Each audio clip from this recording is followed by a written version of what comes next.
Baik, terima kasih. Assalamualaikum warahmatullahi wabarakatuh.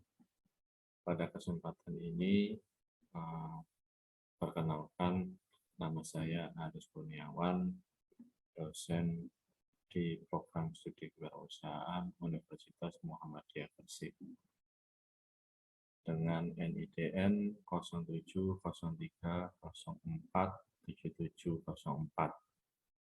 Nah, dalam pemaparan kali ini saya akan menyampaikan tentang unsur penilaian pengajaran, yang mana video ini dibuat untuk di-upload ya dalam sistem untuk nantinya diproses untuk sebagai persyaratan proses untuk sertifikasi dosen.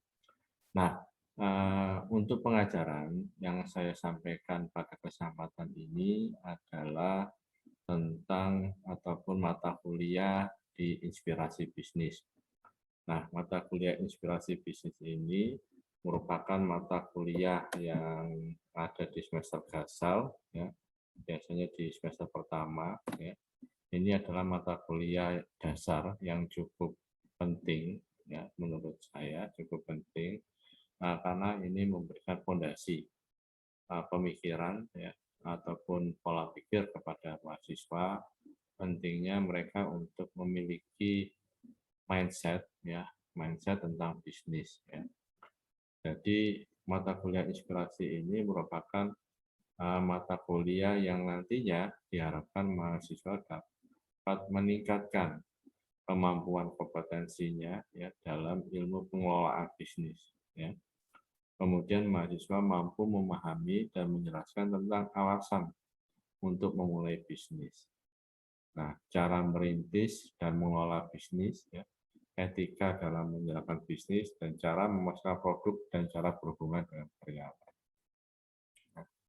Nah, tentunya alasan-alasan ini karena memang di UMG itu mempunyai tagline Islamic Entrepreneurship, ya, maka sesuai dengan tagline-nya, ya, sesuai dengan visi misinya juga tentang berkaitan dengan Islamic Entrepreneurship, ya, maka alasan itu juga kita kaitkan dengan alasan-alasan dalam nilai-nilai agama Islam. Bagaimana di dalam agama Islam itu juga menjelaskan tentang bagaimana menjalankan bisnis, keutamaan dalam berwirausaha, dan sebagainya. Nah, pokok bahasan yang ditempuh, ya, insya Allah yang akan dibahas ataupun dibahas dalam mata kuliah ini adalah alasan dan nilai-nilai dalam memulai usaha. Ya. Alasan dan nilai-nilai dasar dalam memulai usaha. Lanjut pada tujuan dan rencana dalam pengelolaan usaha, sifat yang harus dimiliki oleh entrepreneur atau pengusaha, ya. Kemudian mental blocking atau ketakutan yang berlebihan dalam menjalankan usaha, manajemen diri, kerjasama dan manajemen organisasi, ya. Cara memasarkan produk, ya, trend center, manajemen inovasi, bermitra bisnis, karyawan, dan majikan. Nah, pokok-pokok bahasan ini penting ataupun sangat mendasar dalam melaksanakan kegiatan menjalankan bisnis. Nah, tentunya dalam pelaksanaan kuliah ini juga dijelaskan bagaimana sih sifat-sifat Rasulullah Muhammad sebagai seorang pedagang atau sebagai seorang entrepreneur. Yang kita ketahui bahwa Rasulullah Muhammad itu juga menjalankan bisnis sejak usia 12 tahun, yaitu mengikuti bisnis di usia 12 tahun bersama dengan pamannya sampai ke negeri Syam, ya, itu sudah dikenalkan atau diajarkan tentang bisnis internasional atau pengelolaan bisnis. Nah, itu yang poin-poinnya, sehingga nantinya dalam kerangkanya juga kita juga mengharapkan luaran-luarannya ataupun mahasiswa mampu memahami dan bisa mempraktekkan nilai-nilai bisnis secara Islami tentunya, kemudian ataupun secara umum bisnis tentang bagaimana memiliki inspirasi atau memiliki ide-ide, terutama berkaitan dengan inovasi-inovasi di dunia bisnis. Itu tentunya yang awal gambaran untuk pengajaran.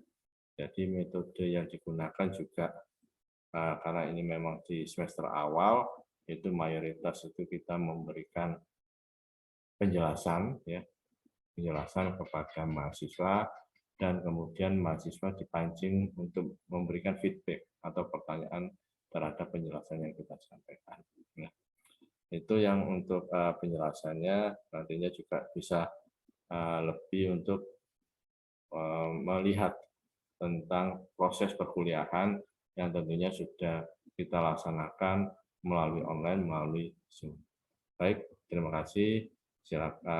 Dipersilakan untuk melihat tentang video perkuliahan yang telah kita lakukan.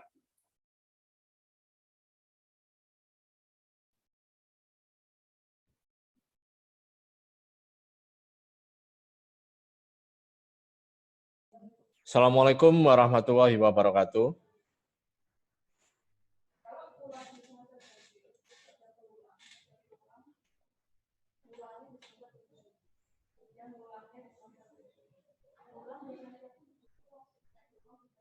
Baik, Assalamualaikum warahmatullahi wabarakatuh.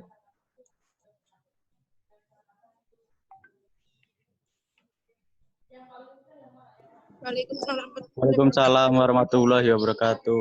Waalaikumsalam warahmatullahi wabarakatuh. Waalaikumsalam warahmatullahi wabarakatuh.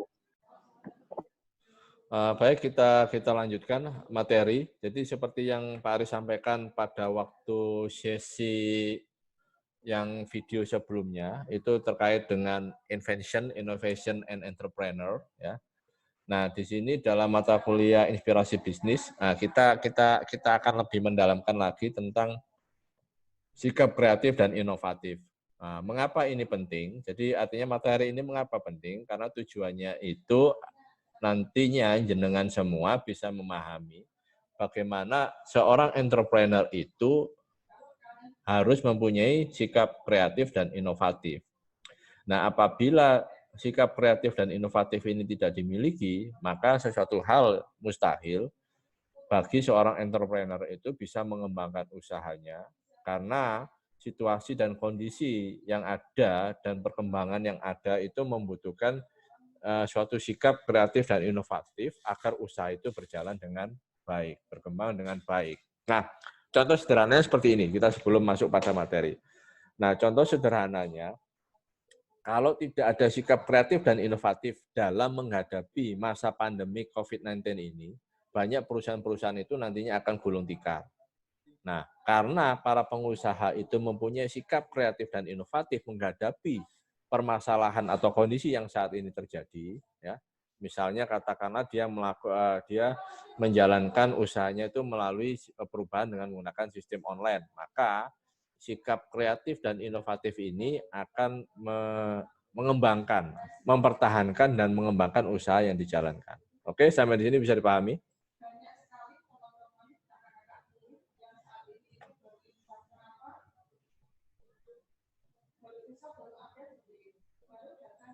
Baik, latar belakangnya mengapa sikap kreatif dan inovatif ini sangat penting, karena sebagian besar ya lulusan perguruan tinggi ini akan diserap oleh dunia bisnis dan industri. Nah, jenengan bukan hanya diserap oleh dunia bisnis, tapi jenengan adalah yang menjalankan dunia bisnis, yang menjalankan bisnis.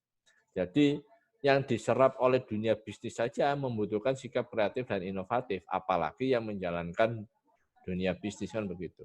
Ya. Kemudian yang berikutnya ya adanya, kalau langsung aja lah ini bisa dibaca sendiri ya slide-nya.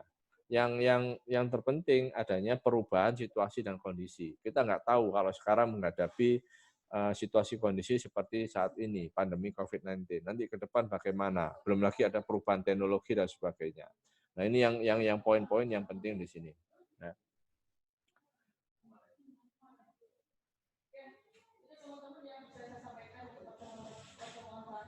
Ya.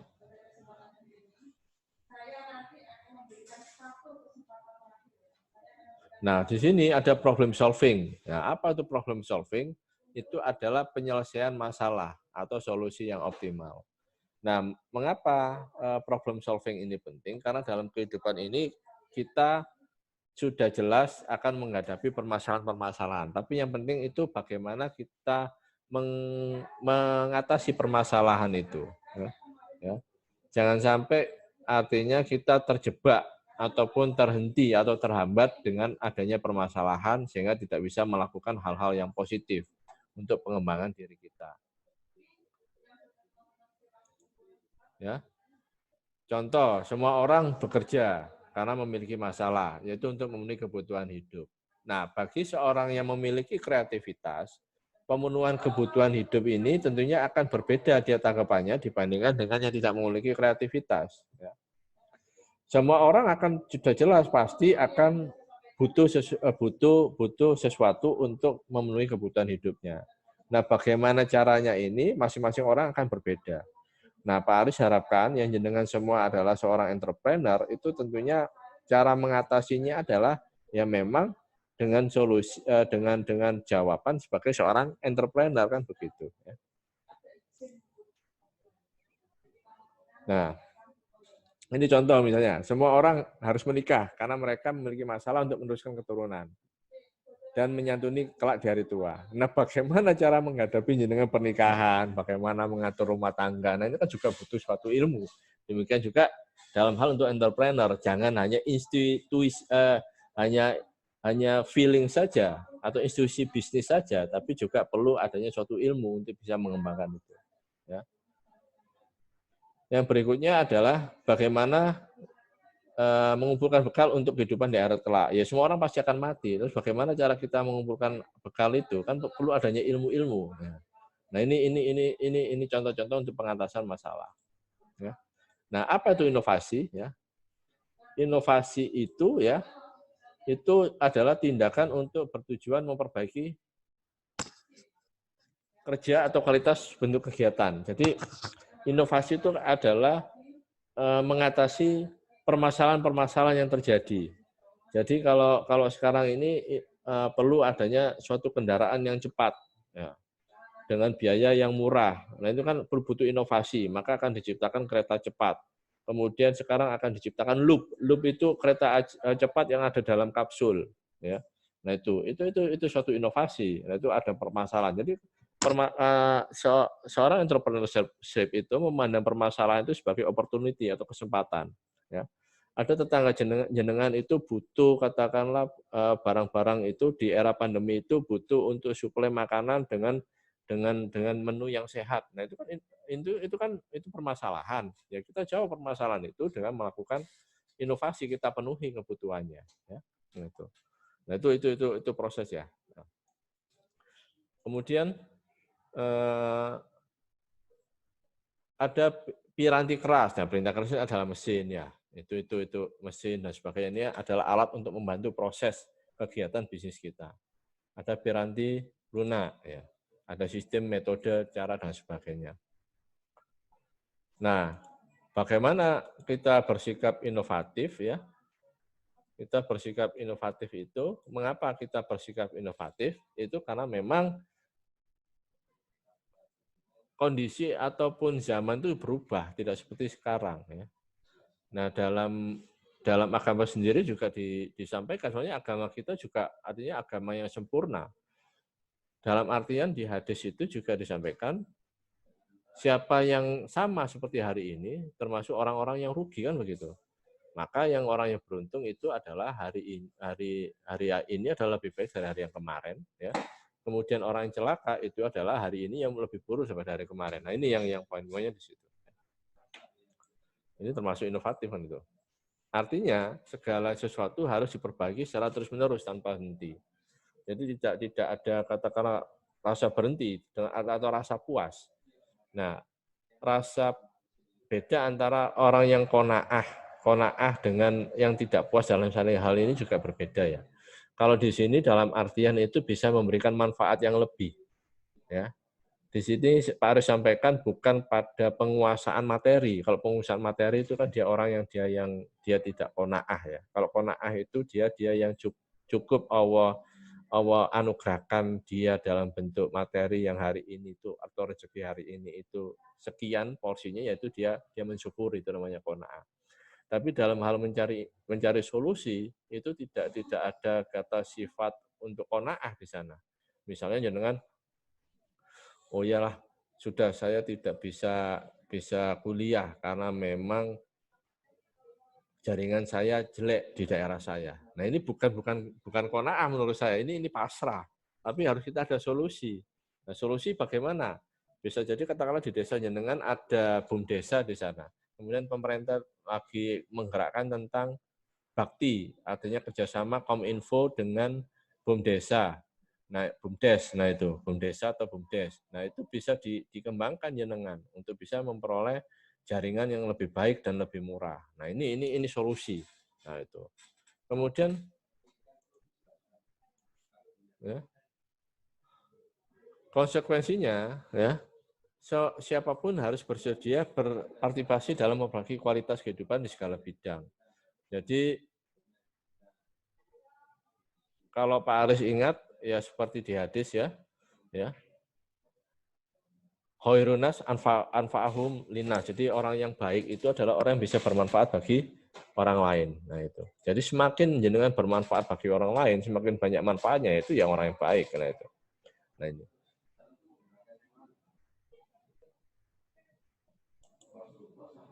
Nah bagaimana kalau misalnya kita tidak mau, ya? Maka ada pepatah yang mengatakan kalau tidak mau berinovasi maka akan mati. Nah, itu benar juga. Ya. Gitu. Coba jenengan bayangkan. Jenengan Pak Aris ingin jawaban ya. Masih mengalami yang namanya HP merek Nokia?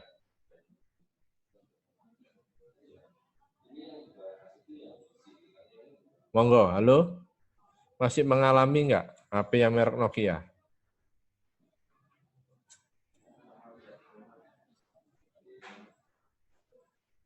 Monggo.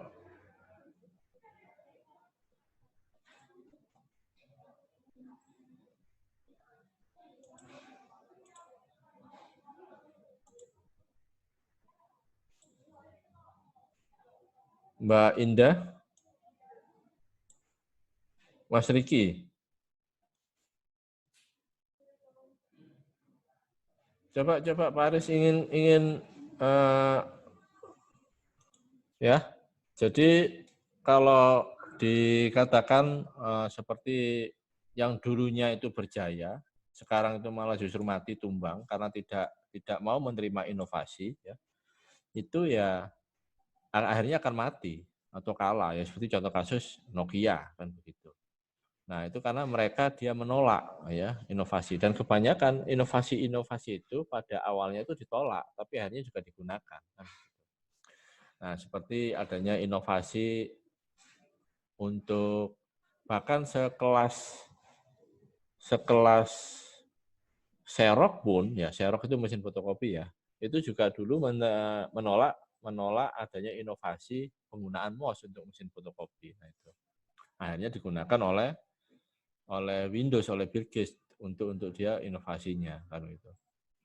Nah sehingga ya bagi yang kalah atau terpinggirkan, nah, mereka akan bersikap apatis. Nah, kemudian bagi yang menang akan memegang peranan. Nah, itu. Nah, makanya mengapa dalam entrepreneur itu juga butuh inovasi dan wajib mempunyai jiwa inovasi, ya, supaya kita bisa mengambil peran, tidak bersikap apatis, tidak bersikap masa bodoh. Kalau misalnya kita bersikap apatis masa bodoh terhadap perubahan atau perkembangan kondisi saat ini, maka kita akan mati dengan sendirinya. Nah itu yang poin-poin yang perlu dipahami di sini. Nah, yang penting di sini ada grafik di sini ya. Ada distribusi normal ya, bahwa orang yang ekstrim gagal dengan ekstrim sukses itu dia jauh lebih sedikit dibandingkan orang yang gagal sangat sukses atau kurang sukses atau sukses kan begitu. Atau dibilang biasa-biasa saja, biasa-biasa saja mengambil porsi yang cukup besar rentangnya. Ya, itu. Deviasinya itu artinya skalanya 2 kali lipat dibandingkan dengan orang-orang yang sukses ataupun yang sangat sukses ataupun bahkan yang ekstrim sukses dan itu.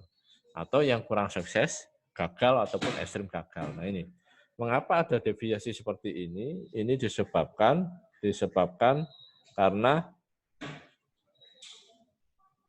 adanya sikap inovasi. Kalau seseorang dia punya sikap inovatif, nah, maka dia artinya akan bisa lebih unggul karena orang biasanya tidak memiliki sikap kreatif dan inovatif. Nah itu.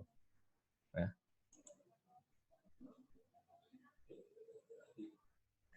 Loh, terus bagaimana untuk menjadi sukses ya? Langkahnya kita berpikir inovatif, kreatif ya. Paham metode untuk membangkitkan daya inovasi dan kreasi ya. Kemudian paham sikap negatif yang menghalangi ya.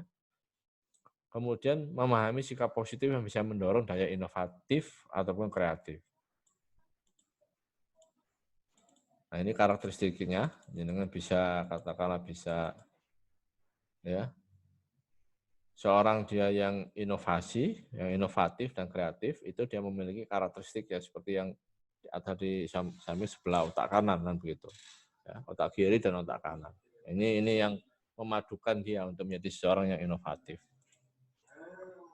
Kebanyakan ya orang itu 80% cenderung memilih salah satu gaya berpikir di atas ya. Dan yang hanya 20% yang mampu mengintegrasi keduanya. Kemudian yang sayangnya lagi sistem pendidikan kita itu hanya berpikir pada otak kiri saja, tidak hanya pengembangan untuk otak kanan ya. Karena mata pelajaran atau mata kuliah yang ada itu justru hanya menuntut berpikir logis, analisis, dan akurat. Ya.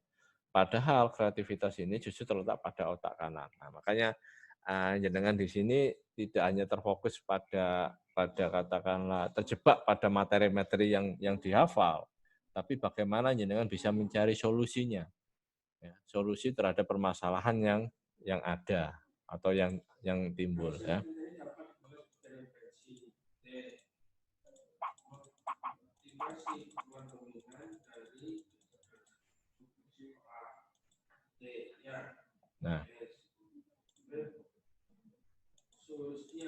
Nah, apa definisi kreativitas itu? Ya, adalah kecakapan dan ikhtiar individu untuk memperoleh gagasan yang baru dan berkualitas tinggi. Nah, jadi yang seperti Pak Aris dorong jenengan, misalnya bagaimana kita membuat suatu kegiatan yang beda dengan yang lain. Nah, itu tidak hanya pada rutinitas yang berkelanjutan secara terus-menerus atau dari tahun ke tahun tetap sama. Ya. Jadi di sini kreativitas itu adalah kecakapan atau kompetensi individu untuk mencari pemecahan permasalahan. Ya. Kemudian kecerdasan, kecakapan atau kompetensi untuk menangani masalah yang baru. Nah, jadi permasalahan problem solving-nya itu sudah terlihat. Nah, kreatif di sini adalah untuk menciptakan ide, gagasan, ataupun hipotesis serta dapat mengomunikasikan hasilnya. Nah, di sini definisi yang pertama ya adalah bisa membayangkan menemukan sesuatu yang baru. Berupa apa? Kemampuan untuk membangun ide, ya, mengomunikasikan, mengubah, ya. Sekarang itu kan jenengan tidak terbayang bagaimana kreativitasnya orang-orang ya bisa memadukan satu perangkat itu menjadi satu. Nah, di HP itu, di handphone yang hanya sekecil ini bisa memadukan fungsi alat televisi, fungsi alat laptop atau komputer, kemudian fungsi alat radio menjadi satu bagian. Nah, ya. Nah, besok mungkin bisa jadi HP itu bisa menjadi alat printer juga. Nah, itu wow alam itu bagaimana. Ya, sekarang aja bisa kita ngeprint pakai HP kan begitu. Tapi masih terkonek dengan hubungan dengan komputer, tapi sudah menggunakan Bluetooth atau menggunakan program dia untuk bisa jarak jauh, print jarak jauh.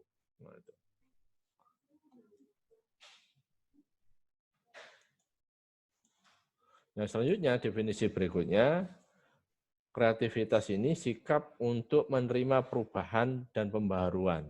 Nah, karena banyak orang-orang itu tidak mau menerima perubahan dan pembaharuan. Seperti halnya Nokia. Ya. Ya. Nah, contoh di sini. Ya.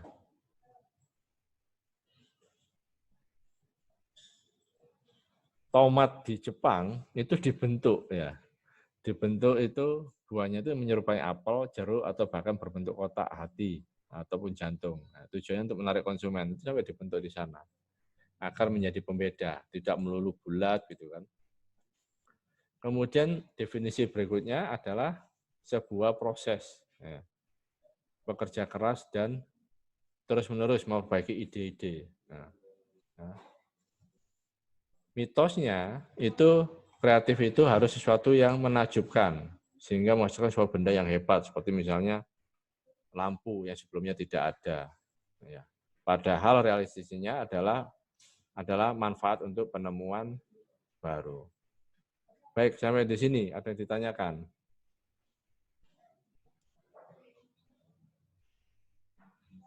Kalau nggak ada ditanyakan, Pak Aris cukupkan di sini dulu. Pak Aris sambung lagi ya di link yang sama ya. Baik. Baik, Assalamualaikum warahmatullahi wabarakatuh. Waalaikumsalam warahmatullahi wabarakatuh.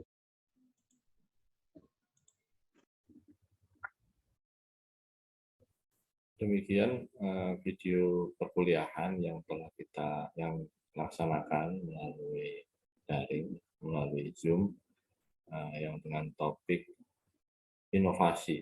Bagaimana inovasi itu menunjang bahkan yang utama dalam hal menjalankan kegiatan bisnis. Mudah-mudahan dengan adanya pemaparan di awal untuk pembukaan, kemudian penjelasan ataupun mengikuti video yang telah dilakukan, ini bisa memberikan gambaran tentang perkuliahan ataupun proses perkuliahan yang kita lakukan di mata kuliah Inspirasi Bisnis. Demikian, terima kasih. Bila taufiq wal hidayah. Assalamualaikum warahmatullahi wabarakatuh.